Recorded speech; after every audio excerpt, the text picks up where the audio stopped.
C'est le monument le plus visité de La Roche-sur-Yon. Mais l'église Saint-Louis souffre des stigmates du temps et des aléas climatiques.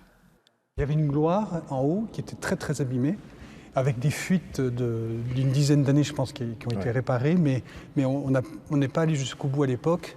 Et donc la peinture s'est beaucoup abîmée et les plâtres, la gloire s'est beaucoup abîmée, donc ils ont été obligés de la descendre, je crois. Toiture à reprendre, cloche à refondre, puis de lumière obstruée, colonnes recouvertes de suie, infiltration d'eau, la liste est longue. Il y a donc urgence à faire des travaux. Sans doute que ça a manqué dans le siècle précédent, là. Sans doute ça a manqué, il aurait fallu faire différentes étapes de restauration. Il y a eu des choses qui ont été faites, mais ça n'a pas été suivi suffisamment précisément. Donc aujourd'hui, on arrive à un stade où cette église, elle a besoin vraiment d'être rajeunie et restaurée. L'église Saint-Louis va donc être un vaste chantier pendant de nombreuses années. Ces travaux d'ampleur devraient être finis pour 2030, année de son bicentenaire.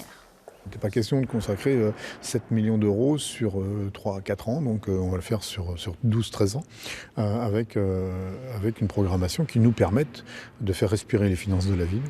Maintenant, c'est la loi de 1905, ce bâtiment nous appartient, et donc c'est un bâtiment historique que l'on doit entretenir. D'inspiration antique, l'église Saint-Louis a été construite en même temps que la ville nouvelle fondée par Napoléon. Ces vitraux ont une histoire originale. Ici à La Roche-sur-Yon, il y avait des petits problèmes, des petits conflits entre la paroisse et la mairie à la fin du 19e siècle. Donc on peut imaginer un objectif religieux et diplomatique de la part de la paroisse dans la conception de ces vitraux. Il y a 20 représentations du Christ en bleu, blanc, rouge. C'est assez unique. Avec ses 18 mètres de haut, sa voûte en berceau est l'un des éléments majeurs de l'édifice, mais elle a aussi besoin d'un grand dépoussiérage. Comme on n'a pas beaucoup d'argent, on va décorer l'église en faisant des trompe-l'œil. On a par exemple cette voûte qui est en bois, en lambris, sur laquelle on a cloué des cadres, mais à l'intérieur de ces cadres, pour des raisons d'économie, on a peint les rosaces en trompe-l'œil. Aujourd'hui, les décors en trompe-l'œil sont un peu abîmés, parce qu'au fil du temps, il y a eu quand même pas mal de dépôts de suie, notamment en lien avec le système de chauffage de l'église.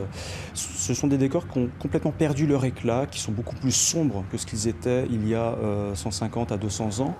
Le plus grand édifice religieux de Vendée va donc être entièrement restauré. Et pour financer une partie des 7 millions d'euros de travaux, une souscription est lancée.